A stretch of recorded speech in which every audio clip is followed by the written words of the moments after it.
you start to get successful, when you start to rise to the ranks, when you start to grow, you start to have enemies. People that you know from nowhere start becoming envious of you. Today, I will be telling you how jealousy and envy play a role in your success story.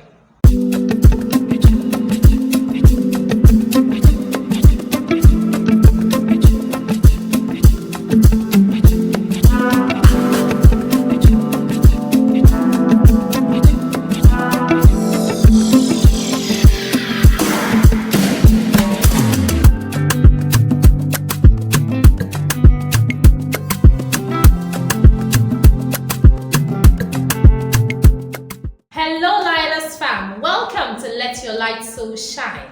My name is Monica and it is a joy to have you here. My topic for today is envy and jealousy have a role to play in your success story.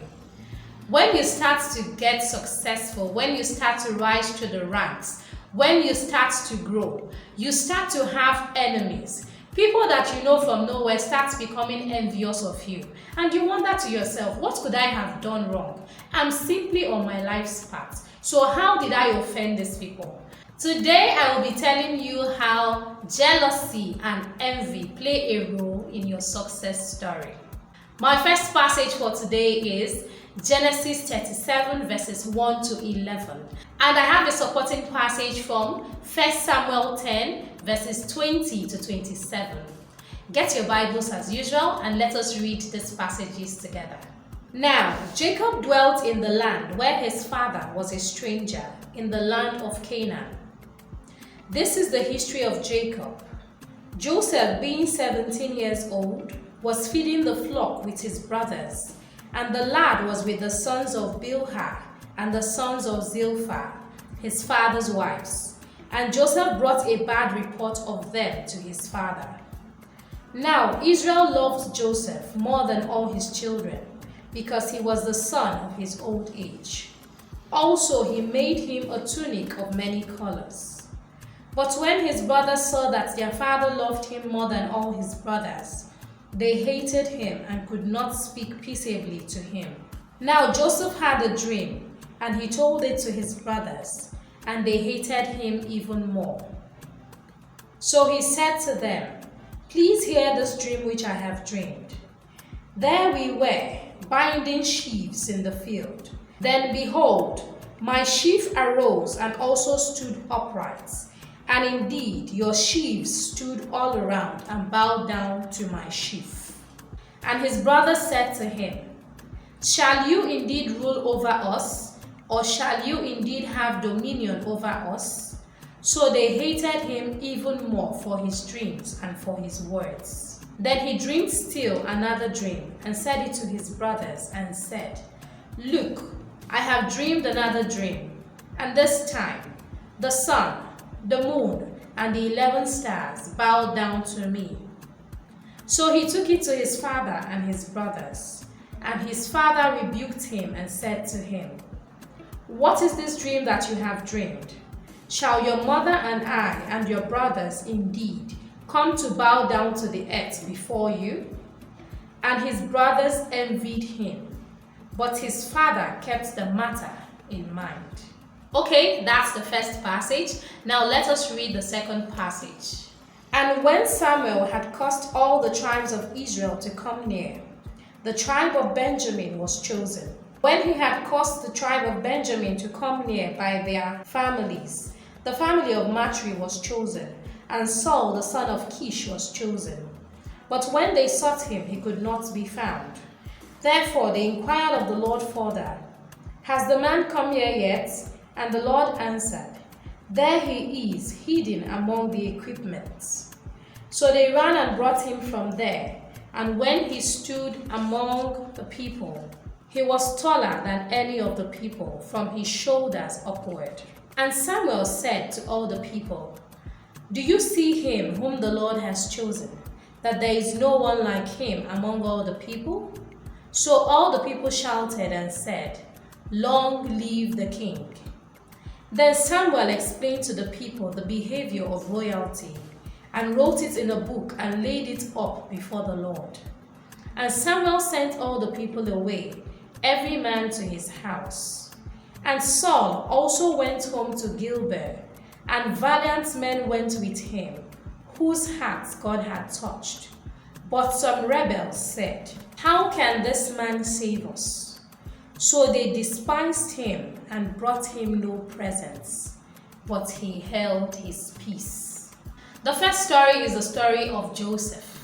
Joseph had a dream that his sheaf was being bowed to by the sheaves of his father and his brothers. And then he had a second dream where he dreamt that the sun and the moon were bowing down before him, as well as some other stars. They were bowing down before him. And it was a literal thing. It was something that his father quickly decoded and said to him, "Are we supposed to worship you? Your mother, I, and your brothers, are we supposed to bow down before you? Are we supposed to honor you?"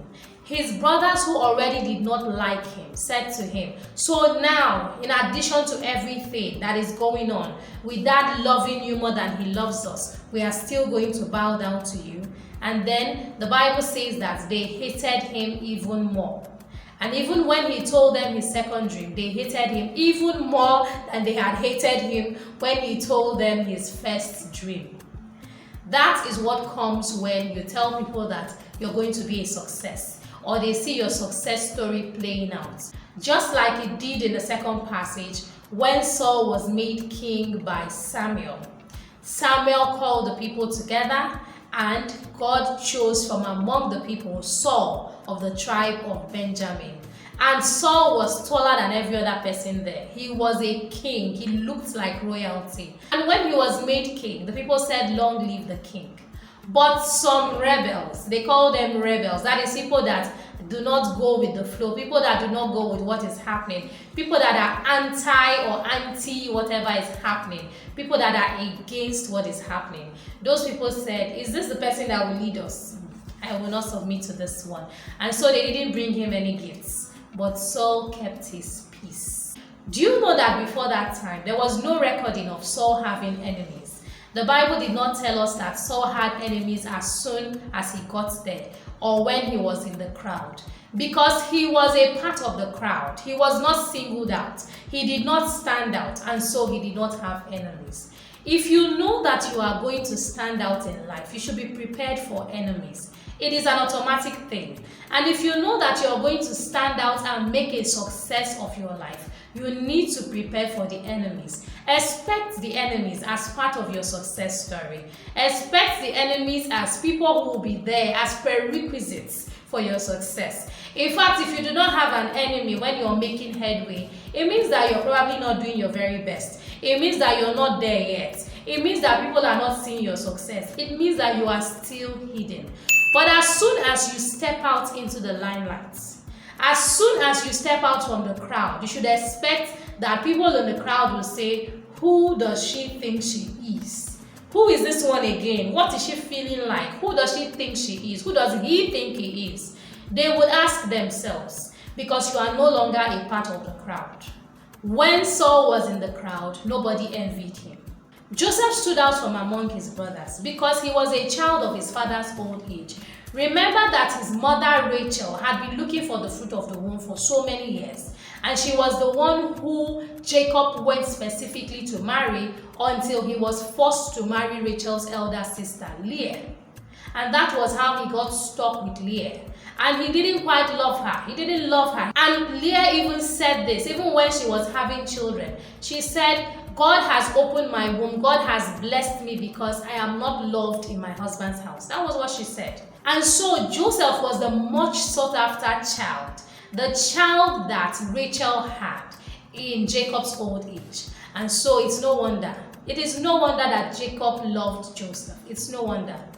And that made Joseph to stand out. Little wonder that Jacob loved Joseph in a very special way, and even made him a special tunic of multiple colors. It made him a multicolored tunic. Now, these two people stood out. Saul was among the crowd. Saul was of the tribe of Benjamin. But as soon as he was singled out, as soon as he stepped out from the crowd and was made king, Then came envious. Then came people who were jealous. Then came people who all of a sudden did not like Saul.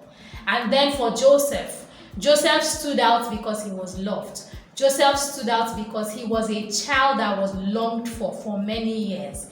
Joseph stood out because he had dreams, and his dreams said he was going to rule over his people. His dreams said he was going to stand tall over his family, and so he stood out. In the same vein, I'm saying to you, are you standing out for one reason or the other? Is there something about you? Are you working so hard on becoming a better version of yourself that people around you are starting to wonder, what is wrong with you? You don't keep company with us anymore. You don't behave like us. Why are you trying to be different? What is so special about you? Are people saying that to you? Or are they acting that way towards you? And all of a sudden you find that you do not have friends anymore and you seem to be surrounded by enemies. This message is for you. If you know you're going to be successful, if you know you're going to make a positive impact on the world, if you know you are going to stand out from the crowd that is largely made up of mediocre people, you have to be willing to be envied. Accept the fact that people will be jealous of you. Accept the fact that when you are no longer hidden in the crowd, when you now stand out, when you now have a separate identity from the crowd will not love you. Yes, you will have fans. Yes, you will have friends. Yes, you will have supporters.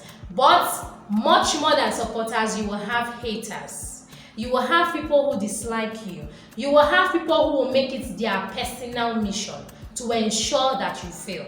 You will have people who will watch your every move just so that they can say, aha, look, he has fallen. Look, she's not all that. Look, she's not even succeeding. There are people who will watch your every step. Some of them will even disguise as fans, but they are not real fans. Because as soon as you take a misstep, as soon as you make one tiny mistake, they will be there to say, aha, I said it, I said it, I said it, I said it, I said it, I said it, I said it, and they will start to rejoice. They will start to rejoice over your missteps. They will start to rejoice over your downfall. So just know, just bear in mind that envy and jealousy are part of your success story.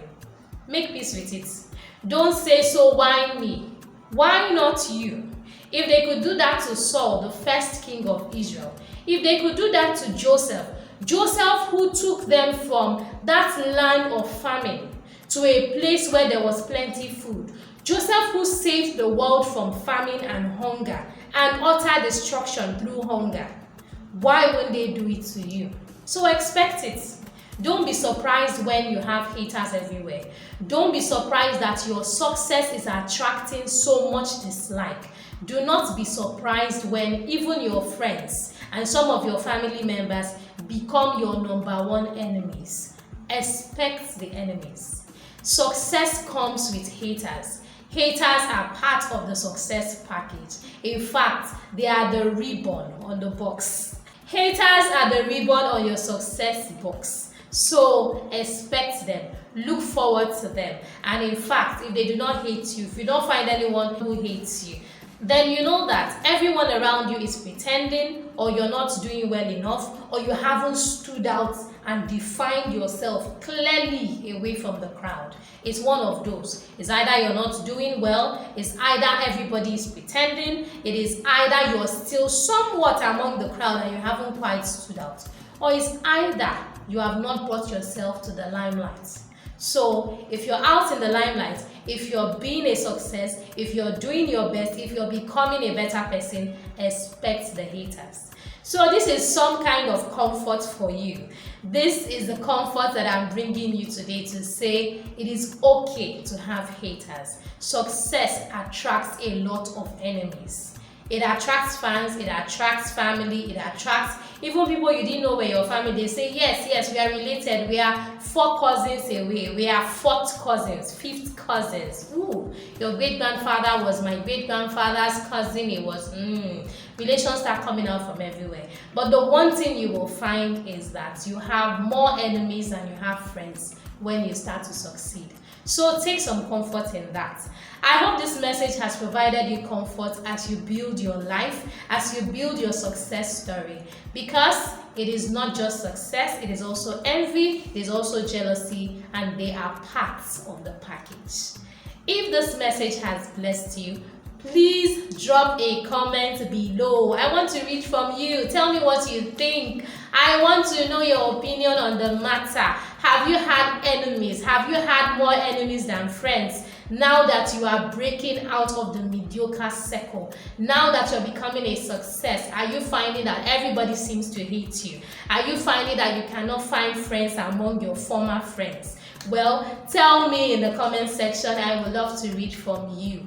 Also, if you enjoyed this video and you want to watch more of such videos, please subscribe to my channel. Simply click the subscribe button. It is free. Oh, when you hear subscribe, let me tell you, it is free. You do not need to pay anything. It is just you following this YouTube channel so that you will know what's going on and you can see my latest updates. So subscribe today.